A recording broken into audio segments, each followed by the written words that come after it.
have this chance with help of all visitors of this tent to have a look at what we did, to celebrate what we did, but also have a discussion on what does it mean. Is it helpful? Is it helpful for those of you who see it for the first time? Was it helpful for you guys who actually made them?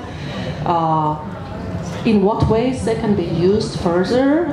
Is that everything that can be done? So hopefully we will have a first 30 minutes of screening and then a productive discussion of what does it mean, what they did, and how was it. So I am now also paying attention to this nice counter here.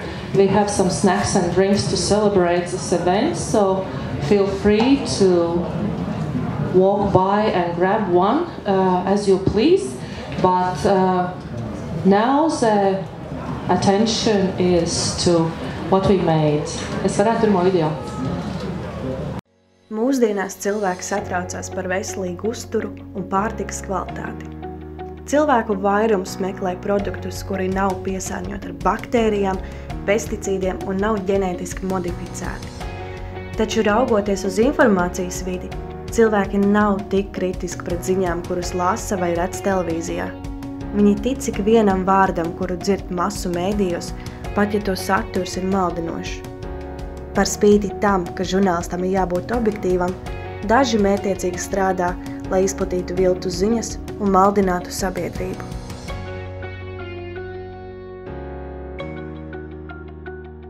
Disinformation are messages created to confuse message receivers. They may be messages that do not tell the truth, or they may be messages that leave out important information regarding the truth, or they may be simply lies.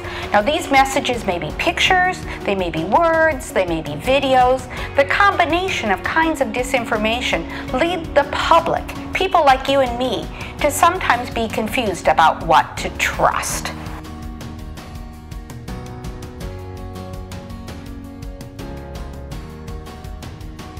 Lielākoties droši vien tas ir ziņu portālu kvalitātes jautājums.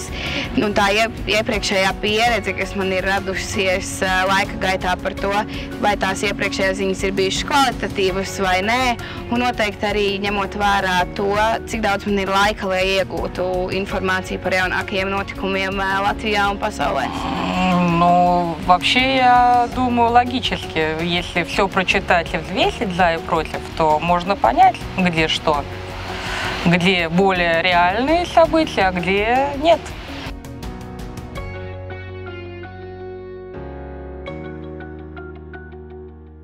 Vai tik gudrs neprasa, tādu es nezinu.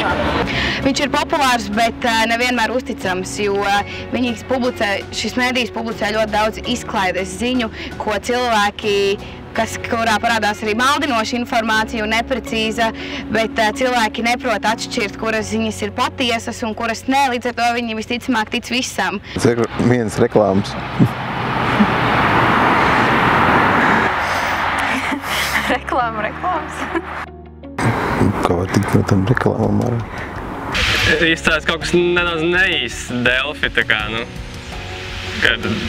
Kas ir tieši tā neīsts? Nu, ir taču delfi.lv, ne tā?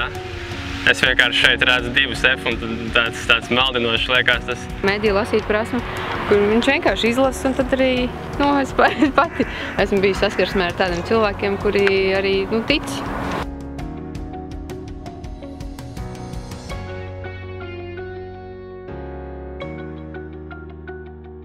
To identify disinformation, many scholars and university research specialists say what you really need to do is ask important questions.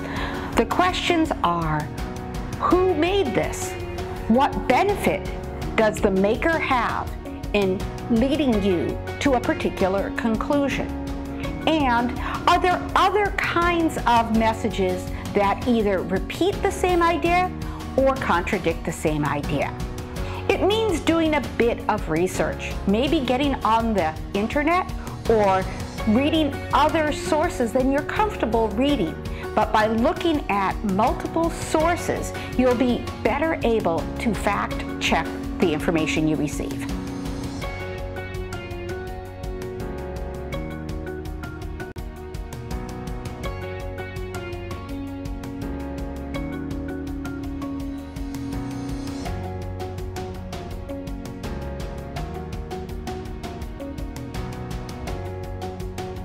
Few words from the authors, so to speak. So, okay, hello, I'm Haley. Members of my production team were Lana and Tamir, who's acting, you saw. So we decided that we wanted to talk about what is disinformation. So media messages that are either like fake, so not true at all, or that might be true, but are intended to cause harm. And we did this by going out to the streets, like you saw, interviewing people that we saw, and we showed them a fake news website that is very similar to an actual news website, Delphi. And only 2 people that we interviewed actually noticed that it was an incorrect, or that the website was different, was fake news. Everyone else thought that it was the actual Delphi publishing this. So it's really just to sort of open up your eyes and let you know that, like, sometimes it's not very obvious what is disinformation or fake news, as you might know it, and so that, you know, always double check what you're reading, double check the authors, the source, all that information before you like believe something, and especially before you share it. So, yeah, thank you. Thank you very much.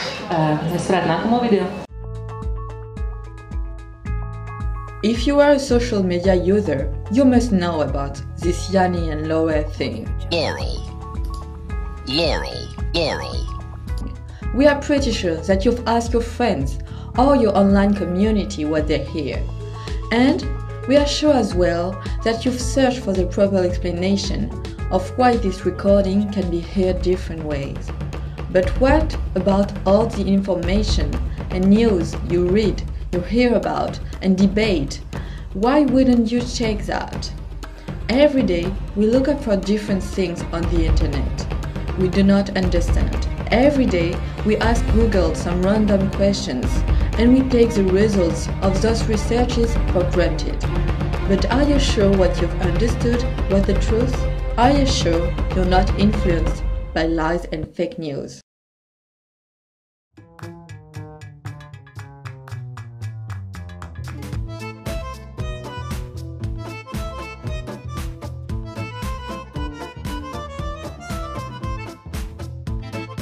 Believing all the things you've read without checking the facts can lead you to actions you may regret afterwards, such as spreading the same fake news.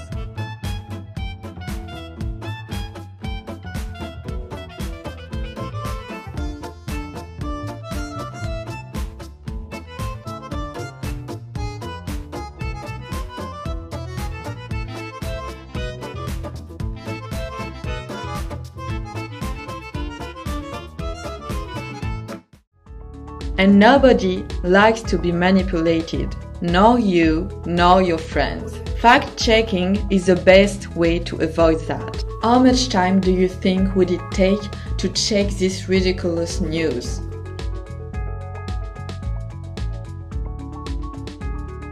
Only 10 seconds.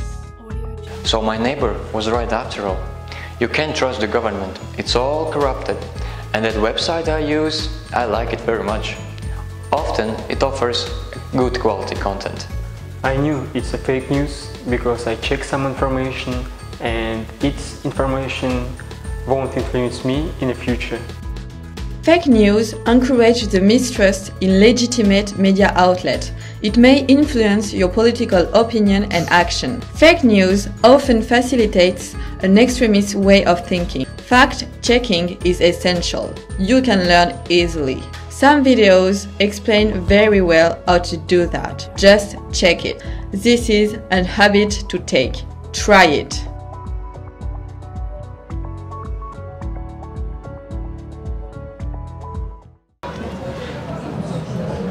Thank you. so I'm the voiceover. And there is Ravis and Aslan in the production team. So our project was about fact-checking. It was made to raise awareness about this particular topic. And so we made some, it's not a documentary, but it's quite a funny video for a younger audience maybe, to just raise awareness about that. So thank you. Thank you so much. Varētu vēl šo video.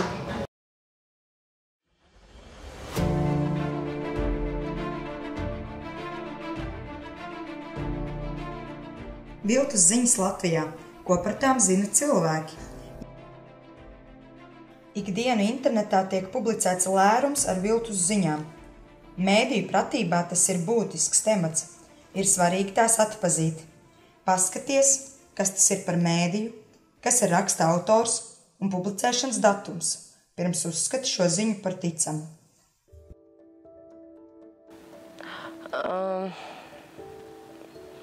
Jā, es apmēram zinu, kas tas ir. Un, tas ir tas, ka ja neraksta vai nepublicē, ja tā nav patiesība, tu parasti to atver, sāc kaut ko lasīt, un tu saproti, ka patiesībā tā nav. Jā, tas tā kā baumas.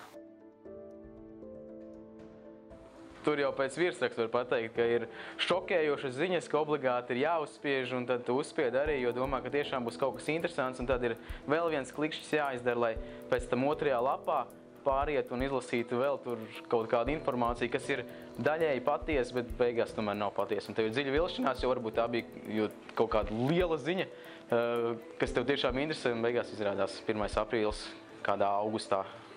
Tā kā izklausās neticami. Es vienmēr paskatos, kas ir virsraksts. Piemēram, nav lielās ziņās, tā kā tas tikai internetā. Viltus ziņas bieži vien var redzēt sociālajos tīklos, kur bieži vien kāds ir dalījies ar šo ierakstu. Ja šaubies par ziņas patiesumu, pārbaudi faktus. Tas, kas to izdomā, viņam tā kā rod droši vien prieku un nezinu. Es nezinu, varbūt tā kā sevis pasniegšana, slavināšana vai kaut kas tam līdzīgs. Viltus ziņu mērķis nav nekādā ziņā izslēdēt cilvēkus. Tās visas ir blēņas. Viltus ziņas mērķis ir pelnīt ar savām mājaslapām, kur viņi pelna uz klikšķiem. Pievērs uzmanību mēdīju nosaukumam. Kā redzams šajā piemērā, Kosjauns portāla nosaukums ir līdzīgs jau atpazīstamību gūšajam mēdījam Kasjauns. Izvērtē, vai tas gadījumā nav ar nolūku.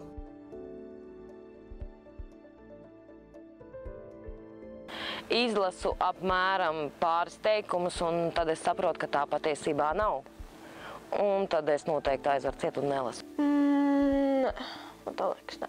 Dažreiz ir nācies uzspiest un, tā teikt, uzrauties uz viltus ziņām, jo vienreiz, kad noslēdzās seriāls Ugunsgrēks, viņš bija noslēdzies, un kaut kad vasarā pēkšņi viltus ziņu portālā vienai ielikts, ka ugunsgrēks atgriezīsies. Es, protams, klikšķinu, kas tur būs, tiešām ugunsgrēks būs apakaļ. Nē, tukšums, nekas, vienkārši beigās pierakstīts tāds teikums. Mēs ļoti atvainojamies, šis bija joks. Nošēro un dalies saviem draugiem, lai arī viņi tā kā uzķerās uz šo joku. Es biju ļoti apmānīts. Viltus ziņas iepriekš ir publicējuši tādi portāli kā BIP klubs, Kosjauns, Redzams LV un daudz citi.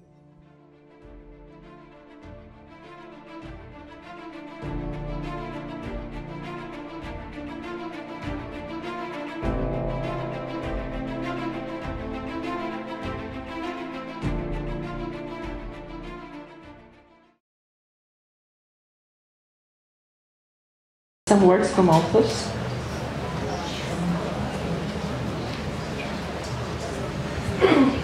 So, hello. I would like to introduce my group mates, Santa and Ellen. Where are you? Okay. So, as you saw on the video, people think that they know what are fake news, but actually they don't. And this video was made just to make awareness for the fake news and think before you share them. Thank you. So, ceturtais video.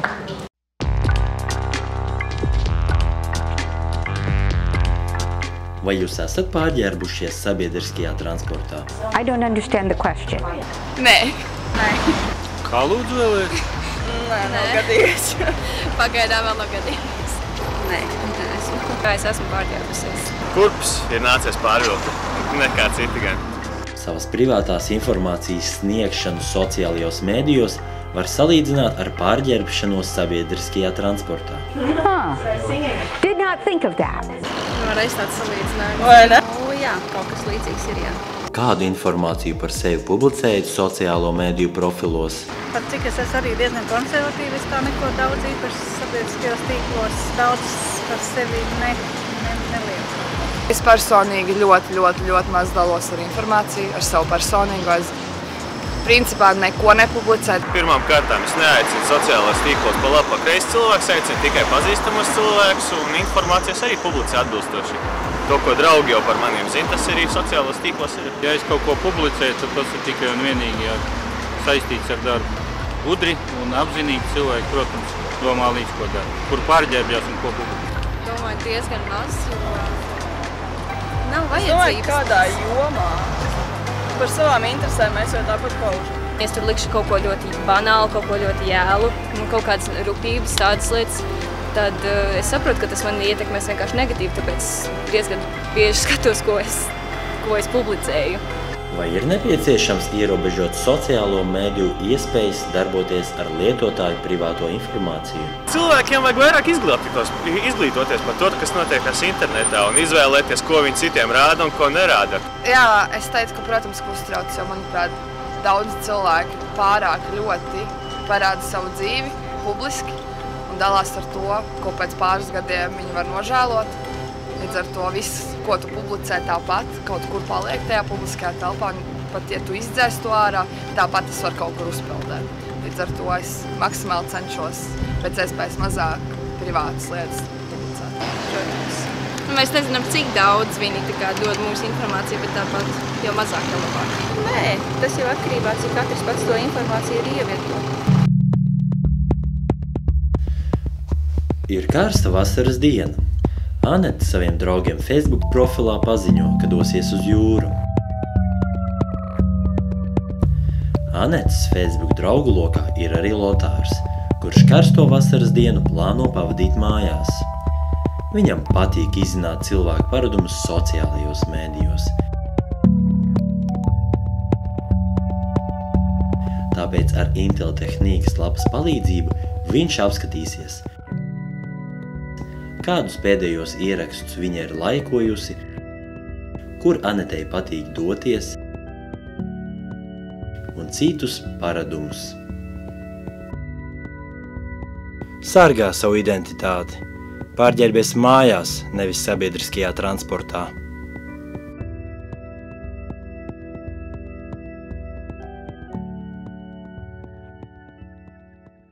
Comment from authors. Hello. We were 3 in our group. Here is Anette, and Lotar's probably stalking someone on Facebook. And the main point, what we wanted to show with this video, we wanted to remind that how important it is to save our own private information and to show how much others can see of our personal information. Thank you. Thank you very much. And the next.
some comment from LAMPA authors. Okay, so I'm with Justice. And then we have Ruslan. He's from Kazakhstan. Yeah, Justice is from the US. And who's our third guy? Oh, Elena. Where's Elena? Okay, she's Latvian. So we're doing a small play with lemon because there is a lot of pseudoscience on the internet. People saying that lemon cure cancer, but of course there is no scientific proof behind it. And it seems tame, but apparently there has been reported that is caused by people following the advice of internet instead of going to the doctor. So I think that's a small issue that we want to raise, that don't believe in the internet when it comes to your health. So thank you. Thank you. Next video, please.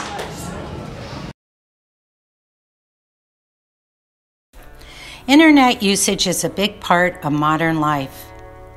To be a good digital citizen, you need to know how to act in the real world and in the online world. The recent scandal with Roseanne Barr offers one example.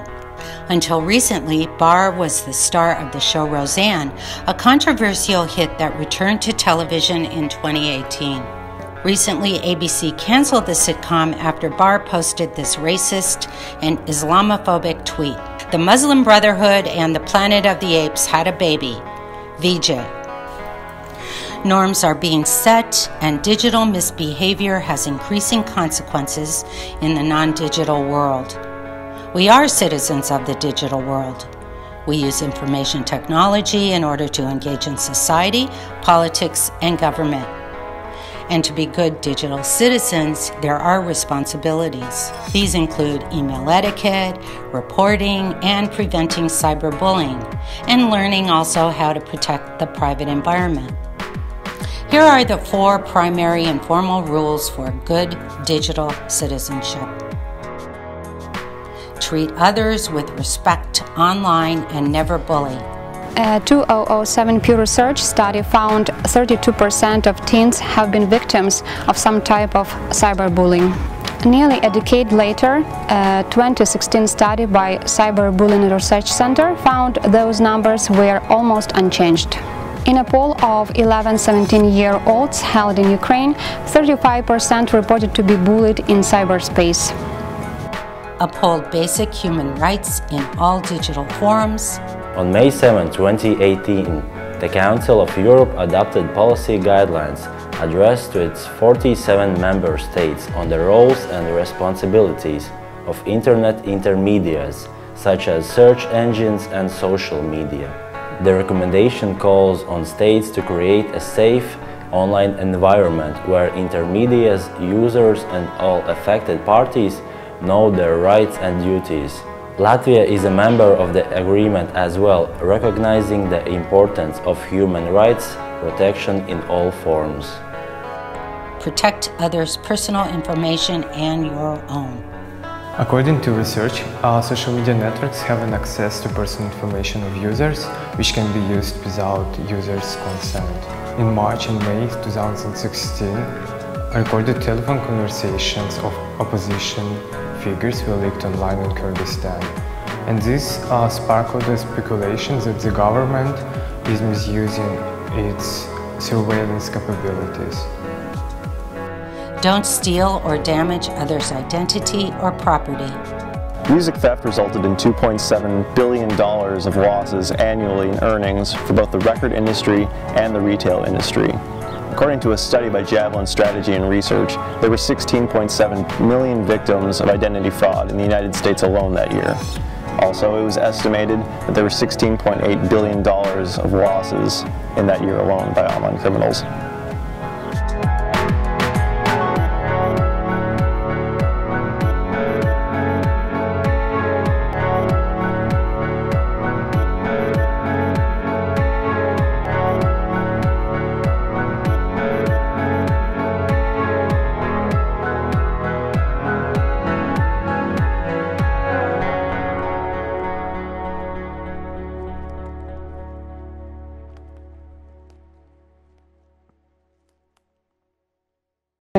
nothing works on me. Nothing works. No, this was my fault. I just not.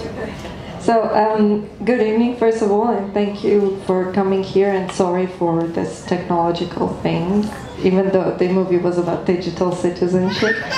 That's paradoxal. So, first of all, thanks to my dream team, which is a dream team when it comes to production, that is Hazal and Sam, our two geniuses, which helped everything.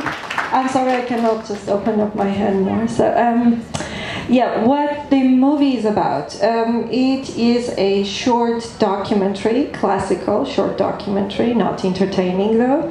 And it is about the responsibilities of each of us, because each of us have a phone, I guess, or at least a computer and access to the internet. Very often you share posts or say something on the internet that you think will have no impact on others' lives as well as on your lives, which is not true. So we try to say that also you have responsibilities in digital space and not only in real life. Okay? Thank you for your attention. And yeah, this is just a lesson. Thank you. Okay. Can we go further with the next one?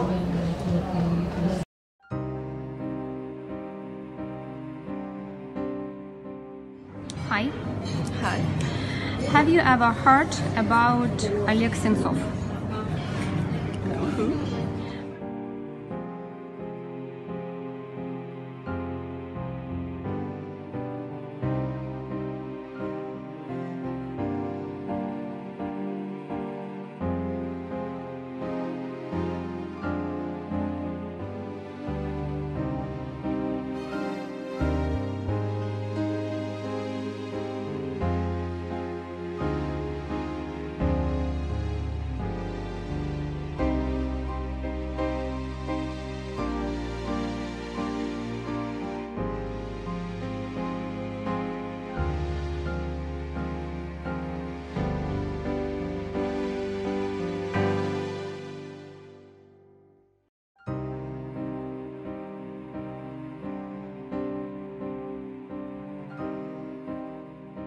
Have you ever heard the name of Oleg Sentsov?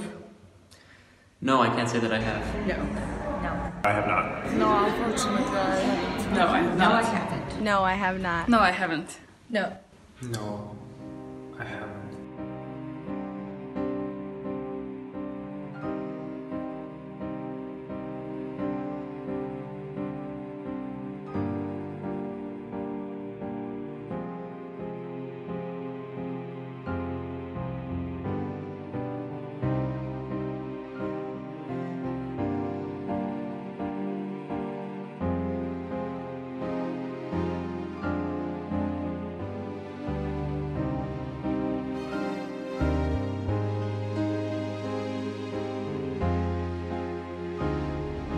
This is why I asked the leaders to show their support for Oleg Sentsov.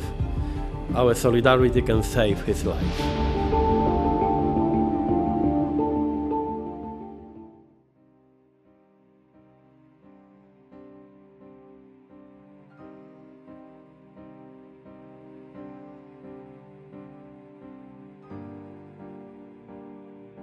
Authors?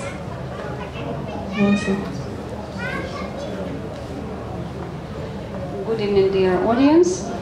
Well, as far as I have understood, you understood, this is not a video for entertainment, and this is not probably about media itself, but how media can help us share the information about this person. And this video was created to inform those who have never heard about him, to remind of Oleg Sentsov to those who have heard of him and know his case.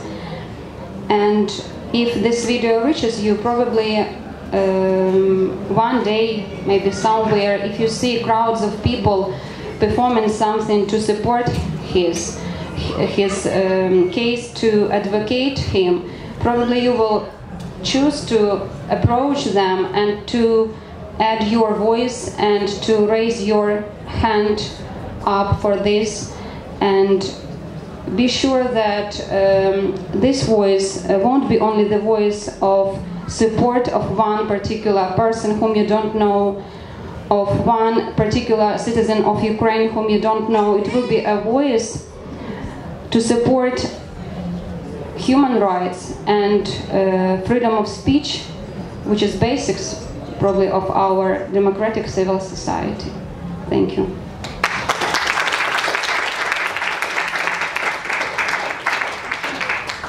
Thank you so much. So I think we saw it all, right? Is one more? Oh, I'm sorry. So this was last but not the least. There is one more. Okay. What role does investigative journalism play in media literacy? Investigative journalism is one of the tools that a media literate society utilizes in order to draw attention to important issues that may not otherwise receive coverage. By exposing people to critical information, investigative journalists allow society to access and evaluate world events. A good example of this is corruption. Corruption is prevalent all around the world, ranging from democratic societies to countries that are often considered authoritarian. But what is corruption? We asked students from all around the world to explain and describe corruption in their own countries. Of course, I can confirm the existence of corruption in Georgian government, and corruption in our country is of the particular kind, for example, nepotism or appointing the relatives on higher position, also bribing particular politicians for achieving certain goals. All of those cases are known to the population from investigative journalism or through private social media, private media sectors who are publishing their findings on social media. Well, I'm not an expert to speak about the corruption in Ukraine, but I may say how Ukrainians face corruption in their everyday life when they have to pay for the things which are already free for them, or so-called charitable contributions, which is a rather widespread phenomena in our society when people pay at medical cabinets, at schools, at kindergartens, and so on. But I must say that much is being done to prevent corruption, and what is more important, people realize that they are responsible for its absence. We have the topic corruption related to Latvia because of the case of oligarchs that is well known in Latvia, and some persons, for example Aivars Lembergs and Andris Čēle, owns almost everything in Latvia, and investigative magazine like kind of investigated it and had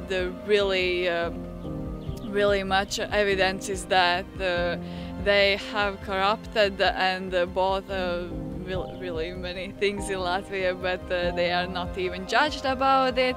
And I think that is the worst thing that can be published about Latvia, because it's such a shame that we have something like that. In each example that these students provided, they pointed to instances where investigative journalism was used to uncover corruption. Media literacy is the foundation for investigative journalism, because it requires critical thinking and the willingness to dig deep and uncover information that institutions often try to hide. Only when a society is capable of critically engaging with its media is a truly free and democratic world possible.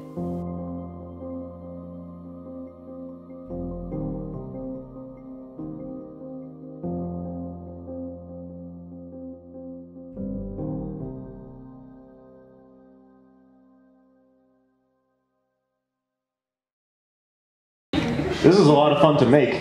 I basically had no idea what we were going to talk about when we first started making this video, which was part of the fun of it, because I didn't know about corruption in Latvia, and for me this is a learning experience because I'd never heard of this case, and it took an actual Latvian to explain it to us for it to be important to me, and I learned something also on the way, and it wouldn't have been possible if it had been for my team, my wonderful team, two of which are unfortunately not with us here today. We got Caitlin and you, Maya, and Bea and Arina are not here today, but yeah, it was really great, and thank you for watching.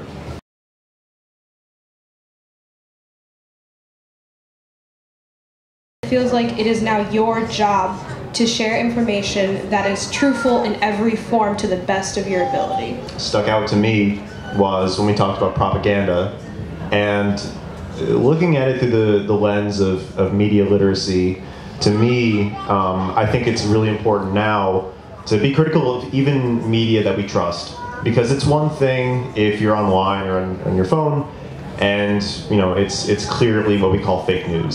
It's deliberate misinformation, but that's easy.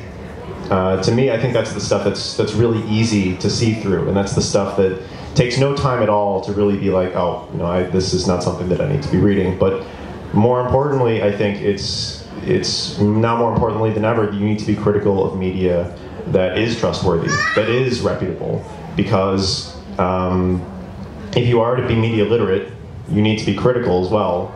And everyone has an agenda, and whether we agree with it or not, it's not impossible, or it is impossible to be neutral. And so I think the most important thing that we can do in a media literate society is even to just question the things that we agree with and the things that we trust, and interrogate, why do I agree with this? Why did this person publish this? What do they get out of this? So one way we can learn about media literacy is we learn, so to speak, deconstructing what it is in the content of the media. And someone touched about the notion of agenda or ideology, or the notion that if it's even possible to have true objectivity, which is probably not the case. I mean, people think that they know what truth is, but in fact we can actually approach truth to a certain percentage. And then another way how we can think about media literacy is actually teaching people to make media, so that through the process of making they realize what others people could possibly do to show certain things in a certain way, to make sense that would serve particular agendas. So, of course, in that sense, editing websites as well as fact-checking websites are especially important. We cannot require all the parents, of course, and you as well, to know everything and every website and to check everything that your students provide, right? And your classmates. For example, your classmate gives you homework, tells you that it's original work, so you can copy. You cannot be sure whether it is original work or not. But access to many resources, which is possible now through digital media, allows people to check and not to rely on information blindly. There is a difference between wish to be manipulated and be manipulated, actually. Sometimes we share those things just because we don't want to dive in details, not because we cannot. Okay, so in that sense, that course was very useful, I guess. The point was that we are not the only ones, for example, Georgians, and I found out that this kind of problem is worldwide, and everyone all around the world make money because we are not as media literated as we should be. For example, when you click on these links and when you go to these websites, actually the owners of the sites make profit of it, and they make huge money from that. And for example, it's not a kind of joke, but if you tell this kind of story to Georgian people that because of their behavior someone makes money of it, they will stop doing that. So I want to say that not being media literated cannot be just out of the class, but you can spread this information to the old generations that they will stop sharing this stuff, because actually my grandmother shares this kind of things every day, and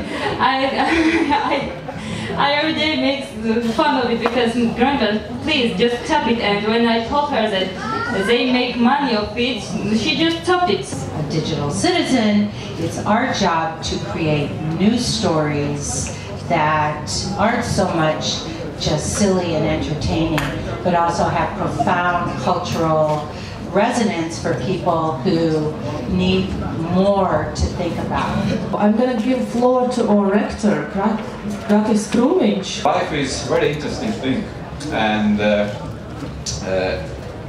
I read somewhere, I don't know, I have not proved this source, but I read somewhere that 90% of drivers, car drivers, believe that they are better than average driver. Yeah. And but you should look in internet, maybe it's fake news. So, but I think that we can do the same if we will ask a question about media literacy. What is we think about media literacy? So we're smarter than average person in the world. Of course, yes, because and this is part of human nature, how we think, and because of this, I think it's very interesting for us, for researchers, to look in us like personalities, what we're doing in different aspects of media literacy, how we're looking in information from different sides, digital world. So we will continue this discussion, and one more time, thank you, and please come back to our university, to Latvia, to Valmiera, and then enjoy everything what here is, and remember our country, not only country, and believe that media literacy is very important for our society. So, thank you very much.